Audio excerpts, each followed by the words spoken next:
My name is Mac, and I'm speaking to you from my land here in Britain, in the southwest of England, near Dartmoor National Park, in a valley that we call Embercombe, sat by the lake.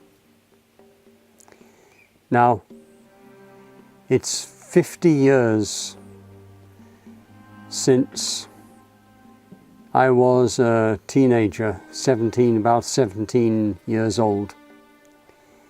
50 years ago, I remember sat round our dining table as a family, having the first debates and discussions about our earth and what was happening on our earth and to our forests and our rivers and our cities, and all these questions were coming up and being hotly debated in our family around the dining table. Every year that's progressed since then, these conversations have continued. And we now have our environmental movement. We have a movement against the corporatization of our world. We have movements which are questioning the values upon which all business operates, and we have questions around people who are homeless, seeking countries to live and find a safe place to raise their families and children. We have, I think we could say without any equivocation, we could say we have a world which is in a highly charged, unstable, turbulent state. And this has been building perhaps for far longer than I've been alive, but it feels that it's coming now to a critical period in history, in global history, history that reaches right around the world, all peoples, all lands. And you have been born at a time when you will be in the full vigor of your youth and adulthood during the period, I think, that these matters will come to a head. So I am, I suppose, on behalf of things far greater, of far greater significance than me or my valley or my country or my place, I am extending an invitation. And that is saying that young people of our world are called to participate, to engage, and that this is the greatest calling that exists at this time and in this period of history.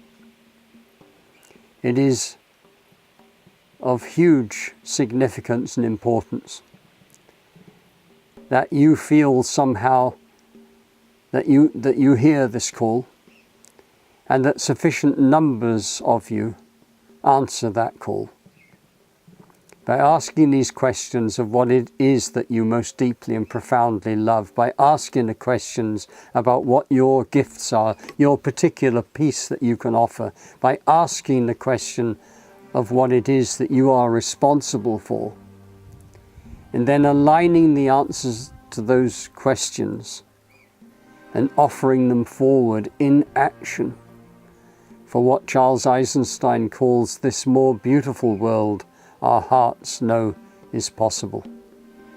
That here at Embercombe we call the world of our longing. For the world of our longing, I think, is the same for all people of good heart around the world, of all nationalities.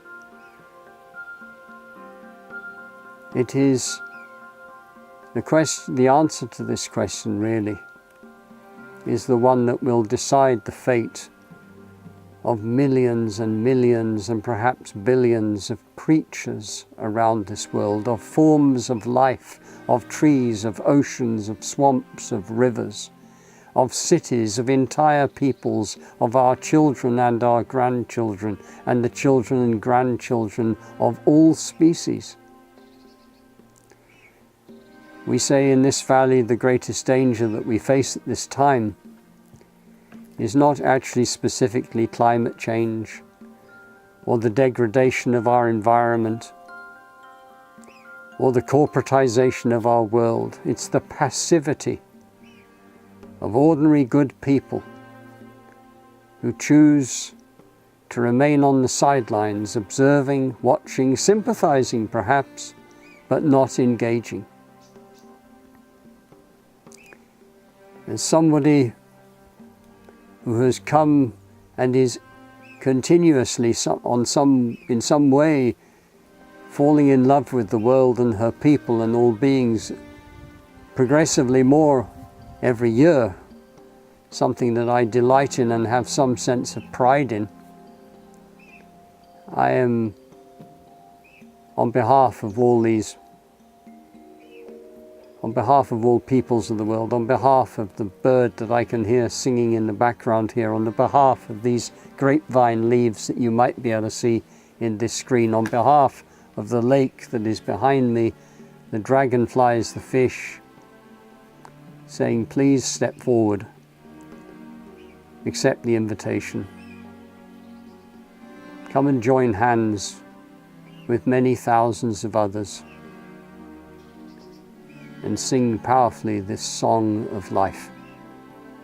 Sing powerfully this song of creation. Sing powerfully this song that we are family and that we are needed and that we have arrived here together at this time.